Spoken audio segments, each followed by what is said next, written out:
저는 자녀분들한테 부동산을 사주시지 않기를 권해드려요. 여러분이 자녀한테 손을 벌리지 않는 게 자녀분들을 위한 투자입니다.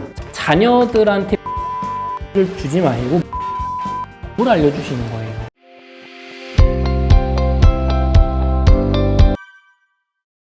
저는 요즘 흔히 말하는 N잡러죠. 동시에 제대로 된 뭔가가 없는 백수 같은 삶을 살고 있기도 하고요. 저는 투자책의 저자이기도 하고 부동산 유튜버이기도 하고요. 또 부동산 투자 강의를 하고 있기도 하고요. 또 청년분들의 취업이나 이직, 승진 관련 상담을 해드리고 있고요. 청년인생공략소라는 어떤 청년 시민단체 같은 걸 또 운영을 하고 있습니다. 남덕현이라고 하고요. 7년차 부동산 투자자이기도 합니다.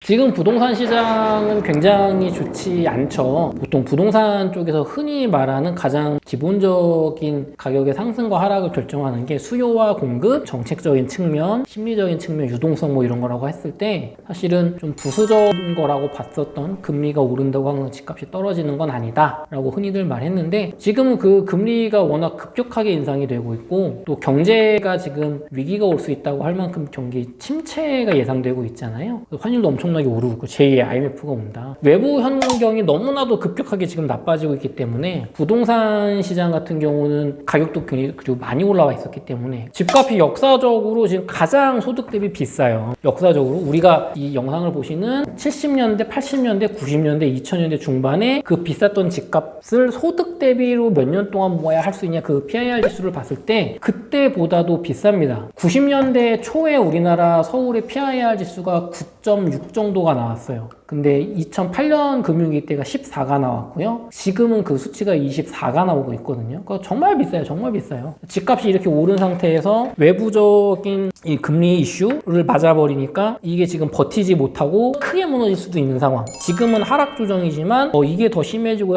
이 해결이 좀 늦어진다면 정말로 큰 폭의 하락이 나올 수도 있다. 지금 가격에서 한 30% 정도 더 하락이 나올 수도 있다라고 지금 보고 있습니다.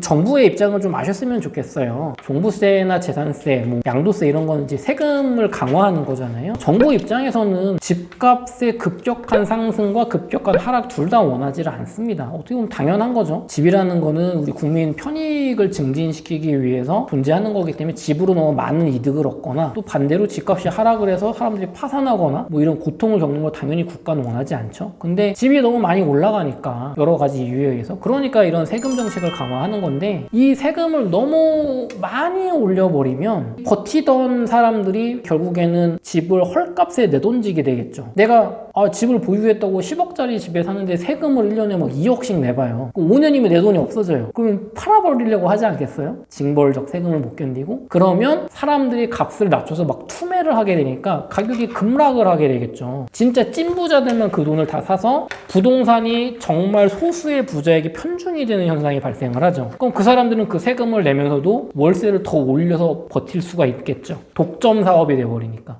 국가 입장에서는 너무 세금을 많이 올려서 이 사람들이 집을 날려버리면 던지면 안 돼요. 그렇다고 던지지 않을 정도로 올려서 계속 가져가면 이분들이 세금 내느라고 제대로 소비를 못 하잖아요. 치킨도 사 먹어야 되고 여행도 가야 될 거고. 그럼 국가가 그 돈을 다 가져가면 경제 성장률이 낮아지고 국가 경제가 어려워진단 말이죠. 그러니까 이 세금이라는 건 뭐냐면 결국에는 내 목에 칼을 들이밀고 괴롭히는데 나를 망하게 할 수는 없는 거예요. 집주인들을. 그 중산층들이 정말 파산을 하게 되면 국가 입장에선 지금까지는 이 사람들한테 세금을 계속 걷어서 어려운 분들한테 돕고 국가 발전을 위해 세금을 썼는데 이 사람들이 파산하게 될 정도로 세금을 올려버리면 망한 중산층들을 먹여 살릴 세금이 추가로 필요해지게 되는 거죠. 나는 이 사람들 돈을 받았는데 이제 내가 이 사람들 먹여 살려야 되는 거예요. 그러니까 이런 세금 정책은 언제나 부동산 시장의 과열을 진정하기 위한 목적으로 되게 기분 나쁘고 짜증나는데 결국에는 어느 정도 이상은 올릴 수 없고 시간이 지나면 없어지는 그런 구조를 태생적으로 가질 수밖에 없다는 겁니다. 왜냐하면 정부는 심판이 아니라 정부도 경제 시스템의 플레이어로 뛰고 있기 때문에.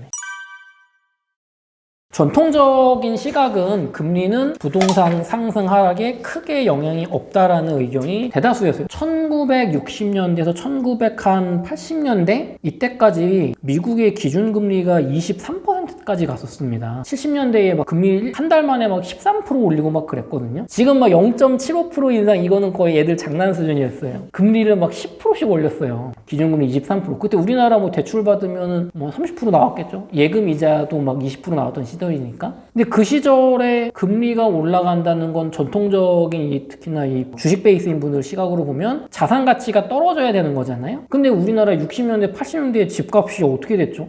지금보다 훨씬 많이 올랐던 시대죠. 그 이유는 금리의 인상이 대출이자 부담을 늘려서 혹은 경제를 침체시켜서 가격을 누르게 하는 영향보다, 그때 우리나라 고도성장기라서 GDP가 올라가는 게 폭발적이기 때문에 얘가 내리는 요인보다 이게 올리는 요인이 압도적으로 강했던 거예요. 그리고 대출도 많이 안 받았었고, 그 당시에 뭐 강남 복분이라고 불렸던 지금의 노인 세대분들 입장에서는 금리 인상? 그거는 아무 상관이 없어. 경험적으로. 왜 금리 인상기에 투자하는 분들은 다 돈을 벌었으니까. 그런 인식이 90년대 이전까지 있었고, 90년대 이후에 특히나 90년대 중반 이후로 투자를 시작하신 요즘 젊은 분들은 저도 포함해서 기준금리가 미국이 7% 이상 간 적이 거의 없습니다. 특히나 2010년대 이후로는 막 0%, 3%에서 움직였잖아요. 그러니까 고금리를 우리는 경험을 못 해본 거예요, 제대로. 그리고 금리 인상 폭도 뭐 2%, 3% 내에서 왔다 갔다 했단 말이죠. 그래서 0.25% 뭐 베이비 스텝이라고 해서 충격을 약화시켜줬잖아요. 그러니까 최근에 투자한 분들도, 30년 사이에 투자한 분들도 야, 금리 인상 이거 뭐 영향이 없진 않은데 그거보다는 수요 공급이나 정책이나 심리나 GDP 같은 측면이 훨씬 중요해 라고 인식을 했던 거예요. 실제로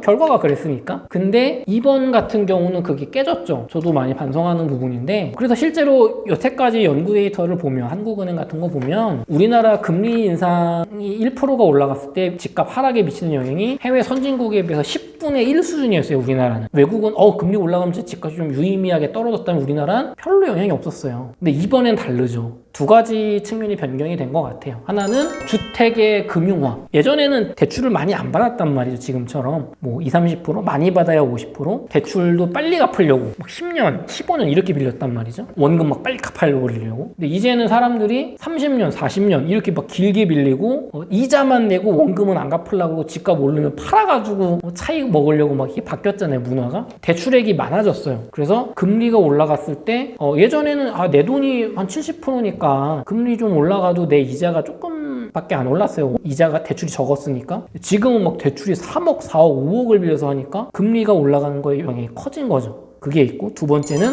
금리가 지금 그냥 올라가는 게 아니라 급격하게 올라가고 있잖아요. 급격하게. 금리 인상의 영향이 좀 적을 겁니다 라고 했던 거 0.25%씩 1년에 뭐 1%씩 올릴 때 얘기를 하는 건데, 정상적인 상황. 지금은 막 0.5%, 0.75%, 1%를 1년 사이에 막 올리고 있잖아요. 그러니까 경기 침체도 예상되고 환율도 막 널뛰고 하니까 지금 역사적으로 비싼 값에 50년 전의 수준으로 막 금리 올랐던 그게 지금 재현되고 있으니까 두 개의 극한 상황이 만나서 집값을 크게 하락시키는 요인으로 작용을 하고 있습니다.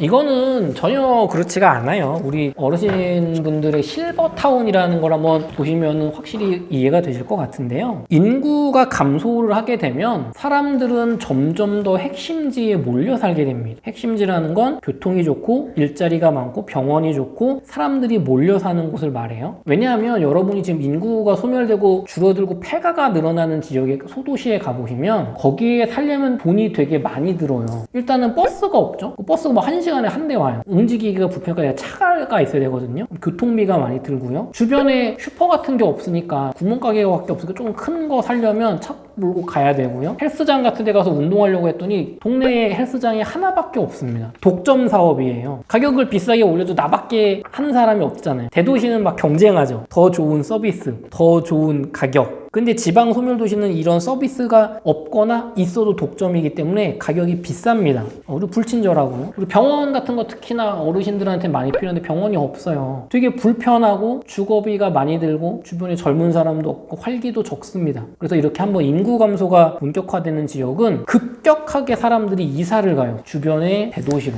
중형도시로. 그래서 인구가 감소하게 되면 우리나라 전체 인구가 모든 지에서 공통적으로 빠지는 게 아니라 점점점 핵심지로 몰려들고 구멍이 막 나기 시작하는 거예요. 인구가 적고 인프라가 적은 지역부터. 그렇기 때문에 사람들이 몰리고 오히려 더 인기가 많아지는 지역의 집값은 더 상승을 하게 됩니다. 물론 GDP의 상승이 전제가 되어야 돼요. 혹은 GDP가 적어도 일본처럼 유지는 된다는 가정하에. 그렇게 되면은 10년 전에 막 실버타운이다. 이제 미래의 어르신들은 은퇴를 베이비붐 세대가 은퇴해가지고 서울집 팔고 지방 시골에 뭐 별장 지어놓고 살 거다 그랬잖아요. 공기 좋고 물 좋은 데서. 현실은 전혀 그렇지 않죠. 어르신들이 더더욱 교통 좋고 대도시의 큰 병원 근처에 사시려고 합니다. 아, 내가 살아보니까 병원 갈 일이 되게 많아졌는데 큰 도시에 있어요, 병원이. 그래서 집값이 인구가 소멸되고 슬럼화되고 버려지는 정말 소도시는 폭락할 겁니다. 일본이 보여주고 있죠. 집값이 빵원이에요, 빵원. 근데도 안 사요. 그거 사면 막 재산세 나가니까. 처치곤란이 되죠. 근데 그렇지 않은 대도시, 5대 광역시나 서울과 수도권 혹은 세종같이 인구가 늘어나거나 일자리가 늘어나는 지역 도시들은 집값이 폭락하기는커녕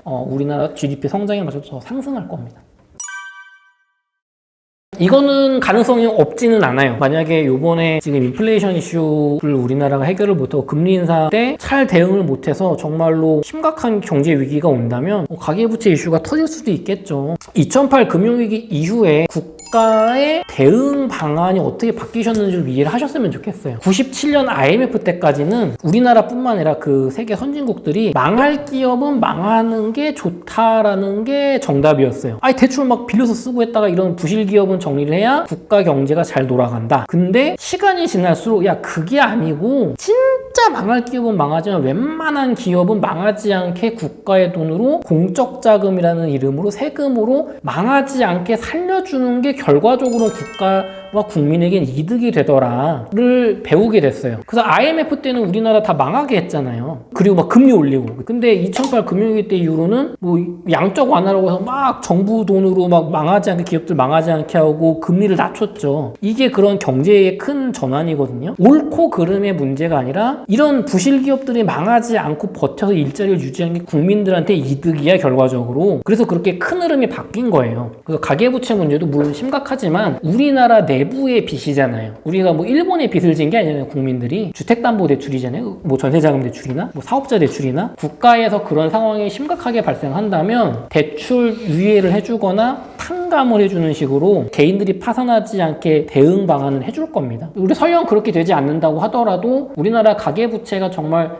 전세자금 대출을 빼면은 그렇게까지 심각하다고 또 아닌 축도 있거든요. 특히나 사업자 대출은 담보가 없으니까 굉장히 위험한데 주택담보대출은 뭐 영끌 하신 분들은 위험하겠지만 대부분은 막 30% 50% 내에서 대출을 받으셨단 말이에요. 집값이 폭락을 많이 하더라도 그것까지 무너질 만큼은 아니기 때문에 저는 뭐 가계대출 때문에 그러니까 가계대출 문제가 터질 수도 있다라는 공포심 때문에 큰 폭의 하락이 나올 수는 있겠지만 얘가 진짜 터져서 막 우리가 생각하는 뭐 한 80% 70% 가격이 없어지는 그런 상황은 절대 일어나지 않을 거라고 생각합니다.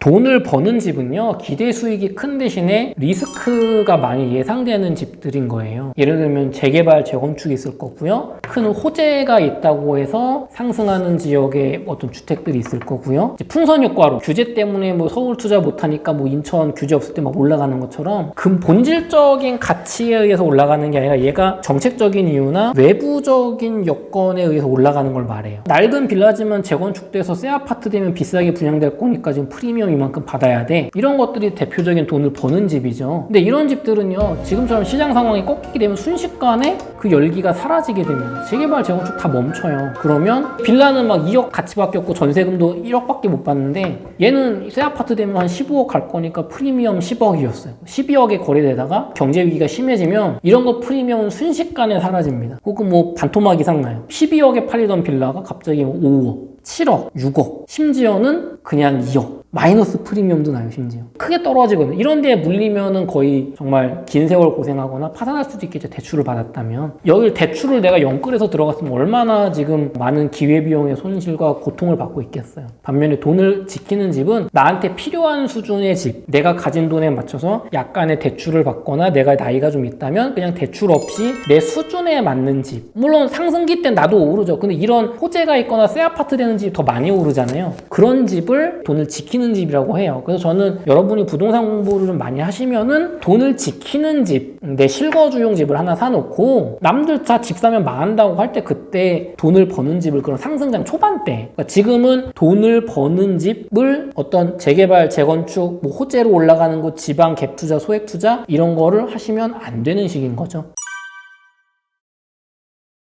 50대, 60대 분들에게 부동산 투자의 접근 방법이 완전히 달라야 돼요. 20대, 30대, 40대 시절하고. 부동산 시장은요, 위험한 시장이에요. 생각보다. 여러분이 생각하시는 것보다 사기꾼도 많고 내가 큰 목돈을 날릴 수 있는 위험이 되게 많거든요. 근데 여러분 50대, 60대 분들이 가장 하지 말아야 될 것부터 먼저 말씀드릴게요. 절대로 하지 말아야 되는 거는 분양형 호텔, 생활형 숙박시설, 구분상가, 지역주택조합 재개발 재건축 이런 것들을 절대 하시면 안 되는데, 여러분 아드님이 오셔가지고 아빠 저는 조폭의 길을 한번 가보려고 합니다. 도박 쪽으로 사업을 한번 해보려고 합니다. 이렇게 찾아오면 완전히 무슨 악의 길로 가려고 그러냐, 인생 망치려고 그러면서 말리게 되잖아요. 그런 투자 중에 하나가 분양형 호텔입니다. 여러분들 나이 때 되게 많이 당하거든요. 서울 명동의 땡땡땡 호텔, 평택의 땡땡땡 호텔, 여러분이 들어보신 호텔 브랜드, 정말 유명한 호텔, 누구나 아는 호텔 브랜드고, 분양받을 때 대출 70%까지 해주고, 확정 임대료로 7%를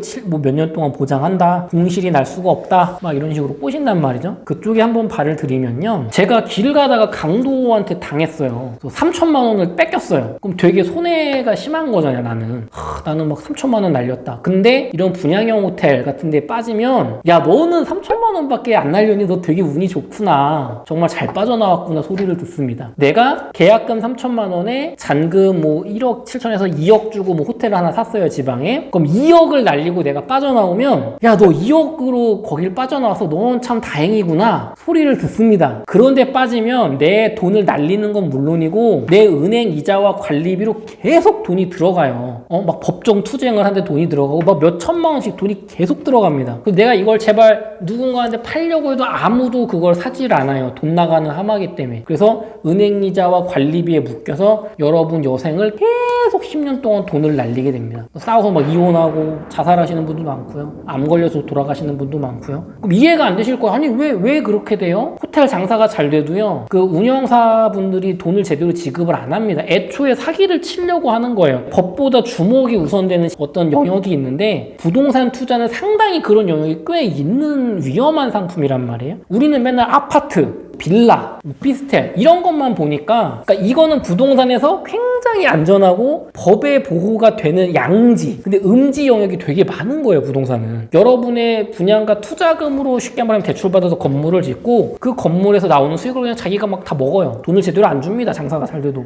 그러면 소송하면 되지 않습니까? 법원에 가서 소송을 해도 못 받아요. 법적으로 여러분이 돈을 받을 수 있다는 판결을 받아내는 것과 실제로 여기서 돈을 받아내는 건 다른 얘기입니다. 여러분이 공부가 안 돼 있으면 다 소용이 없습니다. 그럼 다 사기꾼의 먹이가 되고 잔뜩 빚을 진 채로 내가 그거를 감당을 해야 돼요. 근데 부동산으로 내가 그래도 월세를 따박따박 좀 벌면서 투자 수익과 좀 이걸 가져가고 싶잖아요. 상가는 안 됩니다. 일단 상가는 어려운 거예요. 되게 어려운 거고, 요즘 트렌드는 상가를 그냥 목 좋은데 상가를 산다고 장사가 잘 되는 게 아니라 점점 뭔가 SNS나 유튜브나 홍보라든가 이런 마케팅 같은 거나 좋은 사업 아이템을 내가 해서, 그러니까 이 상가의 가치를 높여야지 임대료를 높게 받을 수 있거든요. 그게 안 되는 상가는 거의 다 무너지고 있어요. 어쨌든 상가는 그리고 비싸기 때문에 여러분이 대출을 받아서 사야 된단 말이에요. 기본적으로 나는 대출을 안 받고 사는 뭔가를 해야 되는 거예요. 지금 나이 때는. 그래서 상가 같은 거 하시면 안 되고, 그다음 구분된 관리라는 요소가 들어가는 걸 하시면 안 돼요. 분양형 호텔이나 상가나 오피스텔, 이게 관리가 들어간다는 건 내가 이 땅의 전부가 내가 주인이 아니고 일부분이 주인이라는 거죠. 대지 지분이라든가 분양 면적이라든가, 그리고 그거를 운영하기 위해서 운영 관리 조직이 필요하다는 얘기예요. 예를 들면 상가면 상가 관리관이 있을 거고, 분양형 호텔이면 호텔 관리와 운영사가 있잖아요. 관리비를 집주인인 내가 내야 되잖아요. 근데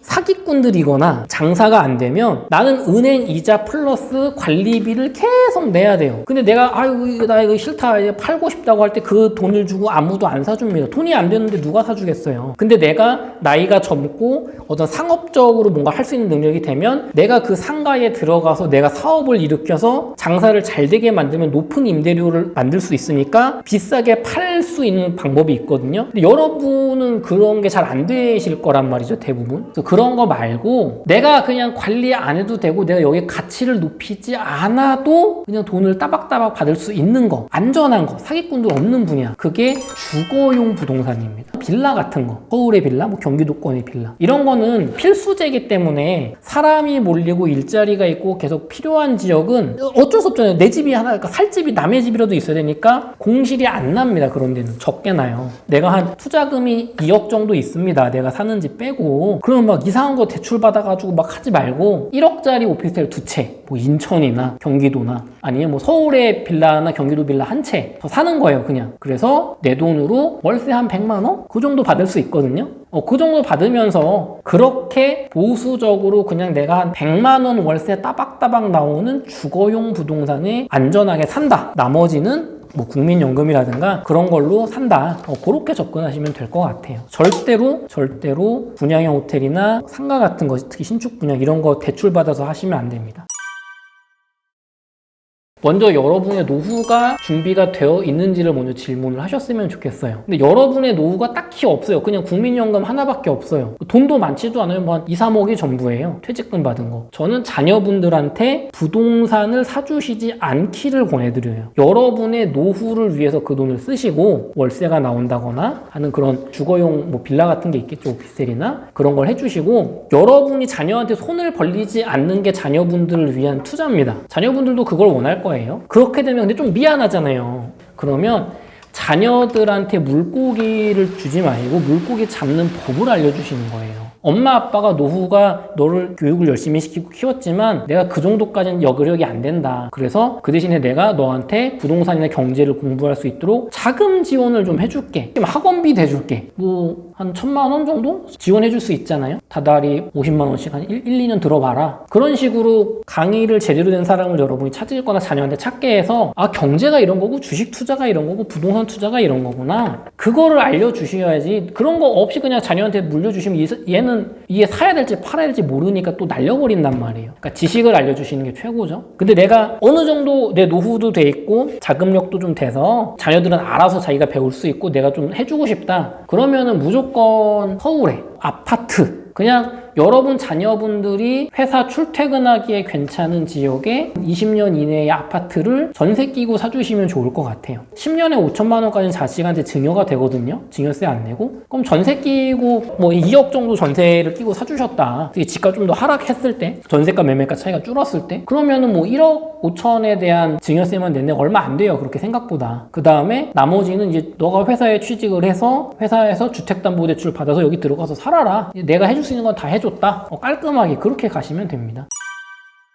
돈을 여러분 나이 때는 버는 것보다 지키는 게 정말 중요해요. 내가 큰 실수만 하지 않으면 지금 5, 60대 분들이 이제 노인이 되셨을 때 국가에서는 젊은 애들한테 세금 걷어서 여러분의 궁핍하지 않을 정도 먹고 살 만큼은 어떻게든 지원을 해줄 거거든요. 지금 50대, 60대 세대는 그게 됩니다. 80세, 90세까지 살 때까지 어느 정도 국가가 해줄 여력이 있어요. 그러니까 내가 가진 돈을 까먹지 말고, 예금이나 적금은 너무 이자율도 적고 이게 화폐 가치가 하락하니까 실물 하나는 있어야 된단 말이에요. 오피스텔이라든가 주거용 부동산, 빌라 같은 거, 또 뭐 경기도권에 뭐 저렴한 아파트 같은 거 사셔가지고 월세를 따박따박 받게 세팅을 하셨으면 좋겠고요. 절대로 이상한 투자를 빚내서 하지 마셨으면 좋겠습니다. 특히나 호텔 이런 거 제발 좀 하지 마세요. 정말 피눈물 납니다. 내가 내 돈 날리는 걸 넘어서 자식한테 돈을 빌려야 되는 상황이 오게 돼요. 그런 투자하지 마시고, 은퇴학교 영상 많이 보시면 또 좋은 분들 많이 나오시잖아요. 그런 분들 인사이트 얻으시면서 성공적인 노후를 얻어 가셨으면 좋을 것 같습니다.